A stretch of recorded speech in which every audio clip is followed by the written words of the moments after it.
Hey, fellow YouTubers, welcome to the Nick Bravo Show. Recently I got a comment saying on one of my gun videos, they said, Nick, what if I can't afford a gun? What if I'm in an area that really doesn't allow guns and I can't qualify for a gun? Is there a way for me to still be able to defend myself in a survival situation? Of course there is. For example, I have, well, let me show you the smaller one first. This is an army knife I bought at a sporting goods store. It was on sale for about 20 bucks. It's pretty good and all purpose. You can't saw anything or chop anything really, but it's, in fact, I think I dented it. I'm gonna have to get a sharpening tool and sharpen that. But it's a really good knife for if you're able to carry it on you if necessary. I don't carry my knives with me simply because there's no reason to at this time. But of course, if I was in a survival situation, true survival situation, I might carry this one if I didn't have anything bigger to use, which brings me to my next knife that I have. Excuse me. Bought this one at the same sporting goods store. It is a marine survival knife. You can use it for a saw, two different types of saw blades on there, right there, got a bottle opener right there. This is a pretty heavy, it's about, I would say this is almost a pound. I'd be surprised if it's over a pound, but it's got some weight to it. But definitely this is something that if you were attacked in your own home, but then again, if you're attacked in your own home, anything is better than nothing. But if you don't have a gun to defend yourself, it's good to have a knife. This one, United States Army, this one's U.S. Marines, so yeah. But of course these are very different knives for very different purposes. But anyway, in a survival situation, what you want to do is you want to have something that is durable. You could almost call, and this is the size, almost the size of some of the small machetes, but the problem with machetes is they're really only good for chopping, and they're not really an all-purpose blade.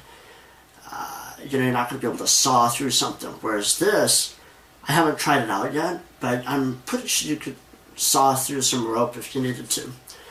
Of course, I also want to talk a little bit about knife safety. These are not toys. These are not toys. Do not play with knives. They are not toys. Don't ever threaten anybody with them unless you intend to use it.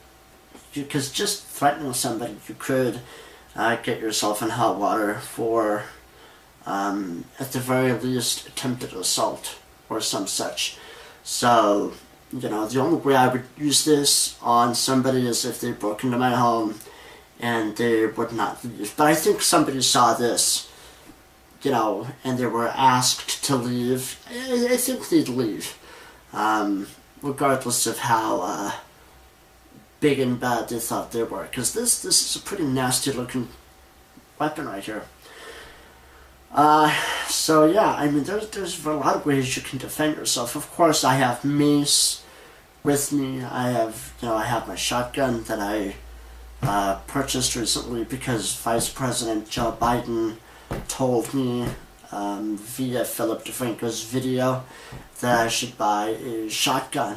And who am I to argue with the Vice President? I mean, honestly. But this is just in case I cannot get to my shotgun in time, or you run out of bullets. And also, this is excellent for killing zombies. If you see a zombie, the zombie apocalypse, if that ever happens, this will penetrate the rotting skull of any zombie that comes along. So and then you'll just stick it through the zombies' brain matter and be done with them. And also, because you've all seen The Walking Dead. If you use an actual gun on the zombies, it just attracts more zombies. This is much quieter. Much quieter. Hand-to-hand combat, that type of thing. But, of course, the best way to stay out of situations like that, is to avoid them. And here we go. Yeah, and there's the case for this. Again, these are not toys, folks. I cannot stress that enough. I know a lot of you younger people see these kinds of things, and you think they're toys. They're not toys. Don't ever confuse it with a toy. Because you can do some pretty serious damage just accidentally getting cut with them, because they are incredibly sharp and can do a lot of damage. And that's what their purpose is, to do a lot of damage. And of course, I don't want any of you, my loyal viewers and fans, to be injured through not using a survival knife or any other weapon, improperly. You guys need to know what you're doing as far as handling those kinds of things, because they are tools and you can get hurt. So, with that said, hope you enjoyed this video, and have a great day.